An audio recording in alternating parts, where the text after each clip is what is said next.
Ce dimanche, sur notre chaîne Sector 237, nous découvrons une jeune Camerounaise qui nous reçoit depuis la Suisse. Amoureuse de la culture, de la musique africaine et de la musique camerounaise en particulier. Manager de nombreux artistes et fan du showbiz. Une femme qui, depuis quelques années, mène une lutte sans fin pour que les artistes africains puissent vivre de leur art. Lolita, la seule et unique baronne de Suisse, comme l'appellent affectueusement ses amis, ses fans et ses proches, nous raconte aujourd'hui depuis Bienne son vécu et ses expériences dans le monde de la culture musicale africaine. Lolita la Baronne, bonjour et bienvenue sur notre chaîne Sector 237. La seule et unique baronne de Suisse. Bonjour à vous, bonjour à tous les auditeurs de Sector 237. Bonjour, c'est un plaisir d'être sur votre plateau aujourd'hui et encore merci de m'avoir invité. C'est un réel plaisir de partager ce petit moment avec vous. Merci encore à vous. On voulait savoir, qu'est-ce qui vous a motivé d'arriver en Europe? Oh mon Dieu, qu'est-ce qui m'a motivé d'arriver en Europe? Mais déjà au Cameroun, je faisais pas mal de choses au niveau de la culture. J'ai commencé très jeune. Et en Europe, je suis venu par rapport à visiter l'Europe, voir comment ça se passe.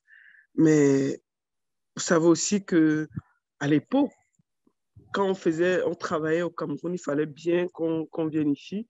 Je suis arrivé ici, j'ai rencontré mon mari et puis voilà, le mariage m'a gardé en Suisse. Voilà en gros pourquoi je suis là. Aujourd'hui, Lolita la Baronne, si on veut parler de Lolita la Baronne, on parle d'elle comment? Pouvez-vous nous parler de Lolita la Baronne? Non, je ne parle jamais de moi parce que je laisse les gens parler de moi. Vous savez, c'est très facile de parler de soi, de dire je suis, j'ai fait ci, j'ai fait ça. Et j'évite de tomber dans ce piège parce que généralement, ce sont les gens qui doivent témoigner pour vous. Ce n'est pas vous qui devez témoigner pour vous. Mais Lolita la Baronne, c'est simplement une jeune Camerounaise qui est amoureuse de la culture, qui aime la culture, qui aime ce qu'elle fait et qui essaie de donner ce qu'elle a reçu à la culture, aux artistes camerounais. J'essaye pas mon combat parce que ça fait 2 ans que je mène un combat pour que les artistes camerounais vivent de leur art. J'ai eu l'immense honneur et bonheur de travailler avec plein d'artistes camerounais et de travailler avec des artistes internationaux. Et j'ai remarqué que les artistes internationaux finissent leur carrière, ils sont beaux, ils sont riches, ils ont tout. Mais les artistes camerounais, à chaque fois qu'ils finissent leur carrière, ils sont sur Facebook en train de pleurer, en train de crier, oh, il faut déjà aider, oh, il est à mort, oh, dès qu'il fait un petit accident de Ben Sikine, on ne sait même pas ce que les artistes font sur les Ben Sikine, on nous appelle qu'il faut aider, il est à l'hôpital, on les filme dans les vieux draps, il faut aider. Là, j'ai dit stop et j'ai dit, écoutez, c'est à vous de prendre votre destin en main. Si vous voulez qu'on vous respecte, il faudra que vous viviez de votre art. D'où mon combat. Donc, en gros, c'est ce que je fais depuis 2-3 ans. Continuer à pousser la culture à travers ma maison de production, mais surtout lutter pour que les artistes camerounais sachent la place qu'ils doivent avoir au niveau du Cameroun. Lolita la Baronne, aujourd'hui, influenceuse, manager des artistes.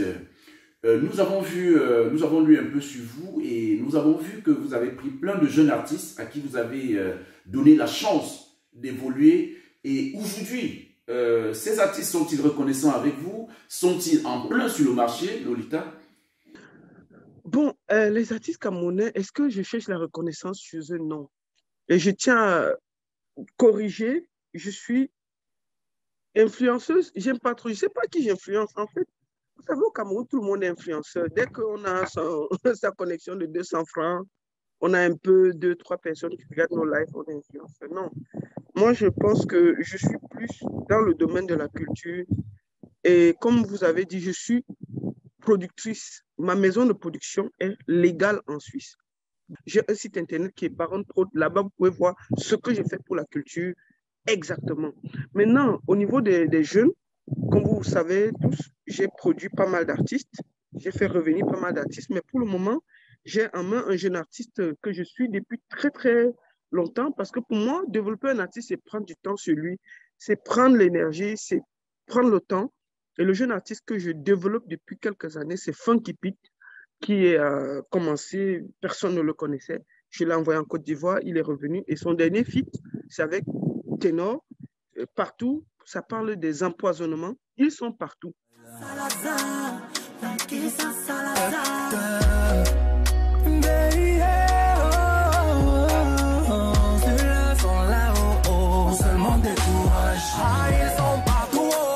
partout. Les jaloux, ils sont partout, partout, yeah. Aïe, aïe, ils sont partout, partout, yeah. Ils sont partout, pour seulement décourager. C'est un clip qui dénonce l'empoisonnement. Vous savez que c'est ce qui mine en ce moment le Cameroun. C'est-à-dire qu'on empoisonne à tout va. C'est-à-dire que dès que quelqu'un n'est pas content, dès que quelqu'un voit un peu, il y a la lumière sur vous.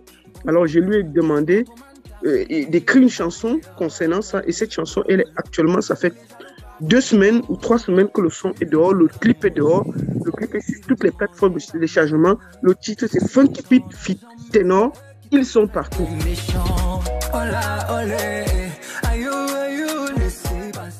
Comment vous avez commencé dans le monde de la production? Car vous avez dit que vous n'êtes pas influenceuse, mais vous êtes quand même créateur du contenu, on peut dire. J'ai commencé très jeune au Cameroun quand je tiens à vous dire que mes parents habitent, je ne sais pas si vous connaissez l'endroit, mais si je vous dis, je crois que vous allez connaître Carrousel. Ouais. C'est là où j'ai grandi. Et là, j'avais des sonorités quand j'étais très jeune. J'écoutais la musique et vers l'âge de 13 ans, 14 ans, 15 ans, on allait guetter les Mama Catino, on allait guetter tous les artistes qui jouaient.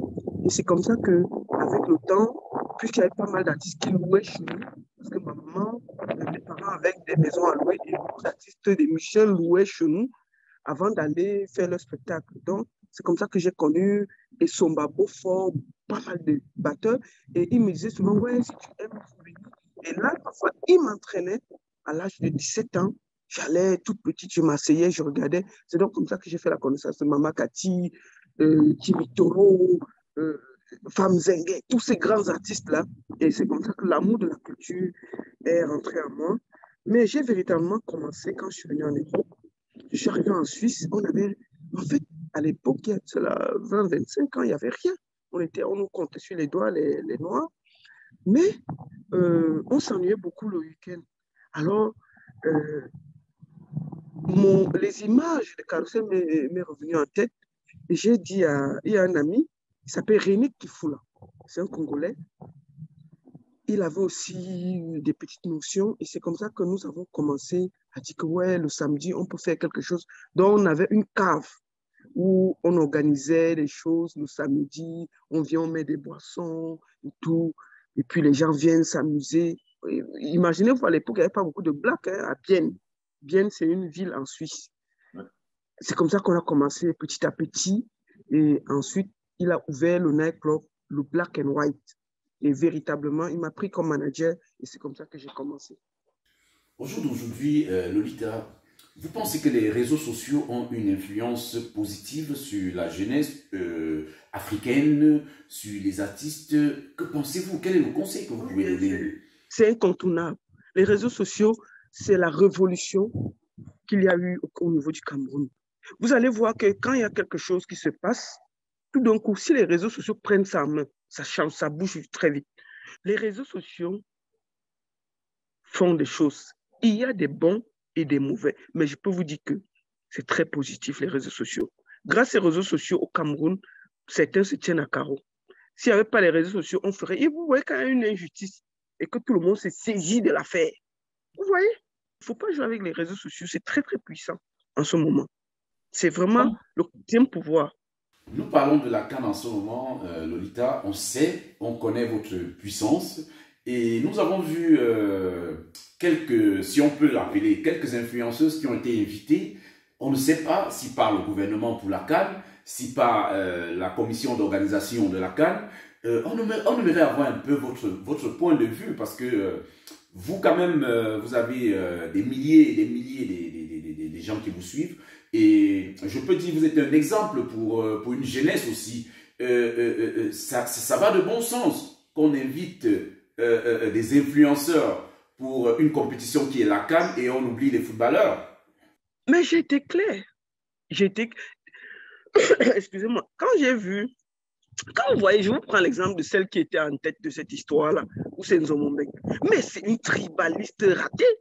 Moi, je le dis, moi, j'ai pas envie de faire, j'ai pas envie d'aller avec le dos de la cuillère.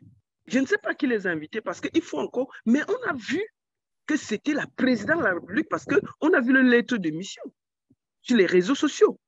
Mais quand on voit une tribaliste qui n'a rien produit porter une délégation d'influenceuses, c'est là où on voit que le Cameroun est tombé bas.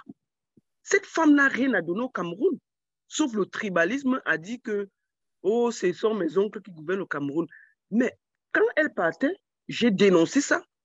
Mais ce qui est bien, c'est qu'elle a fait 4 jours. Ses propres frères, ses oncles qui gouvernent le Cameroun, l'ont repris, mis dans l'avion et ramené au point de départ. Pour dire que le Cameroun parfois marche avec la tête, le pied sur la tête. Comme avait dit mon frère Richard Bona, si on t'explique le Cameroun, tu comprends ce qu'on t'a mal expliqué. Elle va au Cameroun, pour vendre le Cameroun, je pense que ces gens lui ont demandé de vendre l'image du Cameroun. Qu'est-ce qui s'est passé? Elle allait danser avec les caleçons au Mont-Fébé et à mettre mal à l'aise les équipes qui étaient là-bas. Vous croyez que les gens comme ça peuvent parler? Hein? Vous voulez qu'on respecte le Cameroun quand on a des gens comme ça qu'on appelle influenceurs qui viennent parler au nom du Cameroun? Hein? Mais c'est un échec. Donc nous, on ne pleure pas pour ça et puis on dit, je pense qu'eux-mêmes, ils ont compris parce qu'ils ont porté, comme elle dit que ce sont ses oncles qui gouvernent au Cameroun, ils ont porté leur nièce, ils ont amené pour influencer, ils l'ont reporté, ils ont remis dans l'avion, ils l'ont chassé elle-même du Cameroun. C'est de ça qu'il s'agit. Donc quand les gens se trompent, on comprend. Et lui, eux-mêmes, ils ont remarqué le tollé quand on les a vus. Elle représente quel influenceur? Elle influence les qui? Une femme grossière, insultante, qui colle la tête des cultures, une femme qui parle de bêtises sur les réseaux sociaux. Elle influence les qui? Elle influence personne, elle influence qu'elle-même. Et ceux qui croient qu'elle influence, si on est dans un pays sérieux, les gens comme ça ne peuvent jamais représenter le vert aux gens. Le Cameroun, quand on regarde tout ce qui se passe, on a parfois très mal. Mais je peux vous dire que à chaque fois qu'ils vont se cogner les pieds, les réseaux sociaux ont donné leur tollé et ils ont donné raison aux réseaux sociaux parce qu'ils ne pouvaient plus tenir. C'est pour ça que quand vous dites que quelle est la force des réseaux sociaux, c'est justement ça. Parce qu'on a dénoncé, on s'est fâché, on a dit qu'elle n'avait rien à voir avec la diaspora positive. Elle ne représentait personne en diaspora qu'elle-même. Et résultat, puisque comme la tête était vide, on les a dit d'aller vers le Cameroun, au lieu d'aller monter les routes, les stades, les machins, elles se sont assises, elle est assise au Mont-Fébé avec un vieux caleçon en train de danser. On a vu le résultat. Ses propres oncles se sont fâchés, ils l'ont porté, ils l'ont mis dans l'avion, ils l'ont renvoyé en Europe. Et puis ça ne chauffe pas. On s'en fout. Elle n'influence personne. Hein? Nzombo est une grosse tribaliste, c'est d'elle que je parle. Moi, je n'ai pas ma langue dans la poche. Et dans un pays sérieux, cette fille ne devrait même pas parler. Mais on est assis dans un pays où on encourage la médiocrité, et puis c'est de ça qu'il s'agit. Bon, permettez-moi, excusez-moi d'être dur, hein, mais j'espère que vos... Non, mais ça va, c'est pas grave. Les 237 ne vont pas penser que... Mais moi, je dis juste ce que je pense avec des mots simples, clairs, et je ne marche pas avec le dos de la cuillère. C'était une honte pour le Cameroun. Quels conseils pouvez-vous donner à la société en général? Et qu'est-ce que nous, les Camerounais, on peut faire pour la culture, pour que la culture avance un peu plus mieux? Peut-être avez-vous des vents? Non, la première chose que je dis, c'est nous aimons tous le Cameroun, mais nous l'aimons peut-être différemment. Parce que à chaque fois que vous allez critiquer votre pays, on va penser que vous n'aimez pas, vous n'êtes pas assez patriote. Mais si on critique, c'est que ça change. Moi, ici en Suisse, quand je ne suis pas d'accord avec le président de la Confédération, je lui écris une lettre. Pourquoi ici, je peux dire quelque chose et là où je suis, je ne peux pas dire quelque chose? Bref, moi, je pense que pour la culture camerounaise, j'invite tous les DJ camerounais à jouer plus du 237, à porter en haut la culture camerounaise. Et deuxièmement, pour la jeunesse camerounaise, il faut arrêter de croire que tout est facile. Parce que j'ai, par exemple, l'histoire de... C'est Lipa Limal ou c'est quoi, ou le machin où on est... Limal. Mais comment les Camerounais peuvent penser qu'on peut être riche pour rien? Il faut que les Camerounais arrêtent de penser que le Ndjambo a développé un pays. Le Ndjambo n'aime pas la panique. Le Ndjambo n'aime pas le bruit. Si on les a escroqués, qu'ils ne nous emmerdent pas. Parce qu'à un moment, les Camerounais doivent apprendre que seul le travail paye. Seul le travail. Vous ne pouvez pas dire que en Europe, vous mettez 1000 francs, vous allez gagner 1 million en 6 mois sans travail. Ce n'est pas possible. Donc, il faut que cette culture du Ndjambo-là quitte l'esprit du Camerounais. Concernant la culture, Écoutez du 237, écoutez le Cameroun, écoutez la musique camerounaise, donnez la force aux artistes camerounais pour qu'ils puissent être forts. Ça va leur donner aussi la force de développer leur pays. C'est tout ce que je peux dire à cette jeunesse-là. Lolita, nous tendons à la fin de notre émission. Et comme nous vous suivons sur les réseaux sociaux, vous avez souvent votre marque déposée, la seule et unique baronne de Suisse. Avant de conclure notre émission, nous allons vous demander de nous refaire très très spécialement votre geste magique et nous allons vous dire au revoir. C'est ça, c'est le V de la victoire qui va. Ça veut dire qu'aller en avant. Je vous explique ce que ça veut dire parce que les gens ne savent pas. C'est-à-dire que j'écris la virgule de la culture qui va en avant et puis je donne ma main. Donc c'est la seule unique baronne de Suisse. Ça chauffe pas, ça chauffe vraiment pas. Merci de nous avoir accordé de votre temps, Lolita, et ça a été tout un plaisir. Merci à vous, merci mon frère, merci ma soeur, merci à cette plateforme qui donne de l'énergie, qui prend le temps d'écouter les acteurs de la culture. Continuez votre boulot. Je vois deux charmants, je vois une jolie sœur, toute souriante, qui pose des questions avec beaucoup de tact, mais souriante, mais elle est au taquet. Mon frère qui joue le sérieux, le diplomate, continuez comme ça. Donc, j'ai choisi de vous taquiner un peu pour la fin. Merci à vous, c'était un plaisir, un très bon moment ensemble et j'espère que ce ne sera pas la dernière. Merci encore. Merci infiniment, Lolita, et bon dimanche. Bon dimanche à vous. Merci. Merci de nous suivre tous les dimanches sur nos réseaux sociaux, Instagram, Facebook et YouTube. Et sur notre adresse web www.sector237.com. Bon dimanche.